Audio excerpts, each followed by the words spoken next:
Good afternoon, my Real News Midday TV family. Welcome back to the channel for another news update. And in the news this afternoon, 12-year-old boy charged with a murder. A 12-year-old boy has been charged with the murder of 15-year-old Johnny Walker, a student of Hypolite Road, Kingston. About 7:05 p.m. on June 7, Walker and the 12-year-old boy were reportedly involved in a physical fight when the boy allegedly armed himself with a knife. The boy reportedly stabbed Walker in the left side of his neck before running away. Walker was rushed to the hospital where he succumbed to his injuries. The boy was charged on June 13 after a question and answer session. A court date is being finalized for him. Security officer charged over gun seizure in central Kingston. The Kingston Central Police have charged a 33-year-old security officer over the seizure of a Glock pistol on Price Lane in the parish on Friday. Andre Basco from Texter Lane in the area has been charged with the possession of a prohibited weapon and the unauthorized possession of ammunition. The police say that at about 12:45 a.m., a team of officers on patrol observed a man who ran away from the area upon seeing them. A chase ensued, and while in pursuit of the man, Basco allegedly threw a dark-colored knapsack on the ground. He was eventually caught, the bag retrieved, and the search conducted. The firearm and ammunition were recovered, and Basco taken into custody, where he was charged.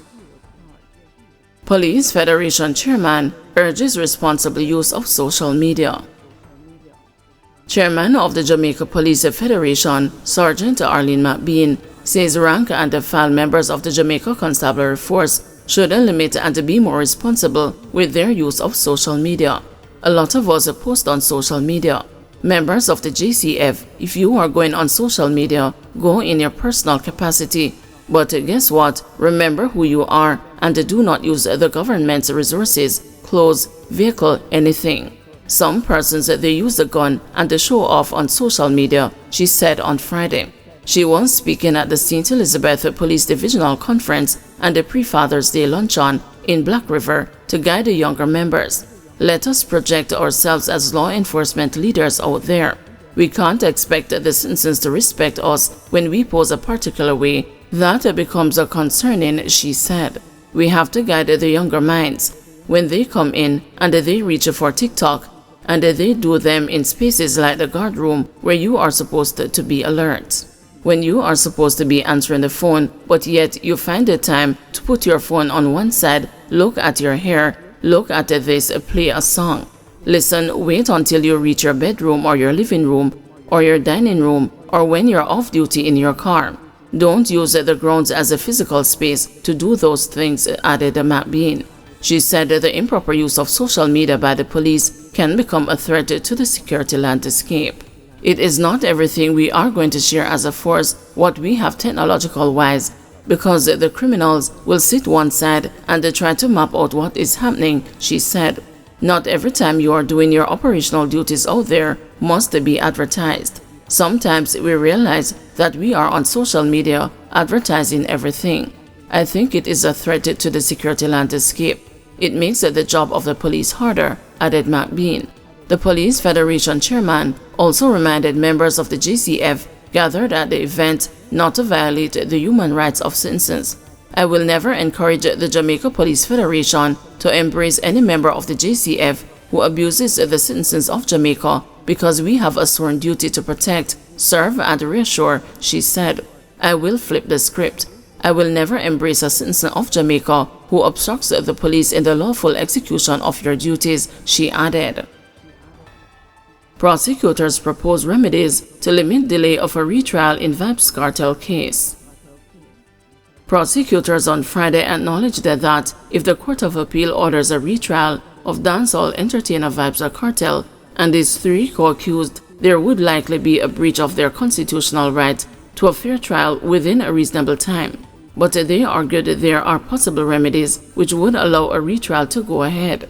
The concern about the possible breaches of the constitutional rights of the accused men in the event of a retrial has been an important issue in this Court of Appeal hearing. But the prosecutor, Lorian Tugwell, argued that in the event of a breach, the next step is to look for remedies. She argued that a dismissal of the case because of delay has to be the last resort. She said that it did not need to be the case since the court has the option of ordering an expedited trial or granting bail. Bail had also been suggested earlier as a possible remedy for the complaint that a cartel is suffering mentally and physically from the ordeal of the case. The Court of Appeal is seeking to determine whether Cartel, whose real name is Adidja Palmer, as well as Kahira Jones, Andre St. John, and Sean Campbell should be retried for the murder of Clive Lizard Williams. The court will hear closing arguments next week. Transport Minister rescinds a proposed ban on ride-hailing apps. Minister of Transport Daryl Vaz has rescinded the proposed ban on ride-hailing companies operating in the country until the regulatory framework is put in place. On June 4, Minister Vaz announced a 12-month ban with immediate effect during his contribution to the sectoral debate in the House of Representatives after remains believed to be of missing teacher Daniel Anglin were found.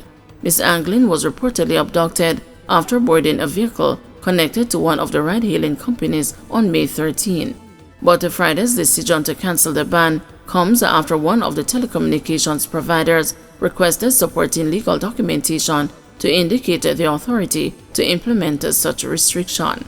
I received a formal response from one telco 6 days later on the 10th, and one I have yet to get a response from. And in discussions, both have indicated an unwillingness to block the apps on the basis that there is no legislation in place. I feel very strongly that any minister of government who sees or deems an issue as a national security risk, that legislation should be in place, and it should be clear and definitive that it is an instruction and an order, not a request. And I will be moving to have discussions with the Minister of National Security and my cabinet to make sure that this is done in the shortest possible time.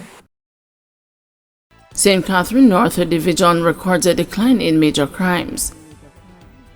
The St. Catherine North Police Division is seeing a decline in major crimes for 2024.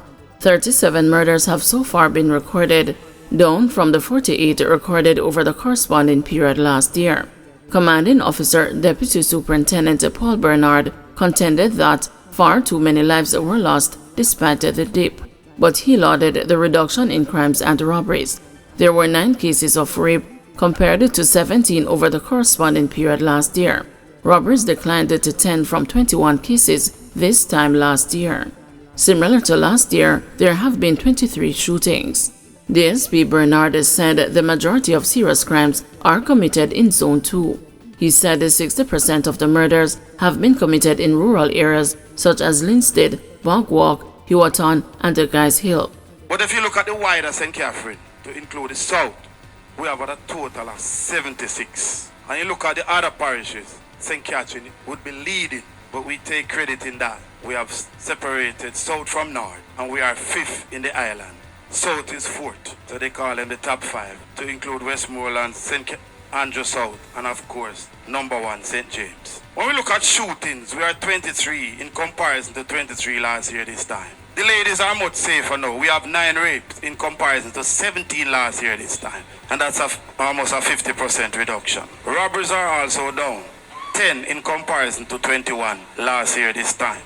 Across the gorge, 60% of the murders have been committed in the Linstead, Bogwalk, Hewatton, Guys Hill space, which is really cause for concern. When your rural areas are no longer safer than they were 2-3 years ago, it's really cause for concern. Guys, thank you for watching. See you this evening at 6 p.m. for another news update.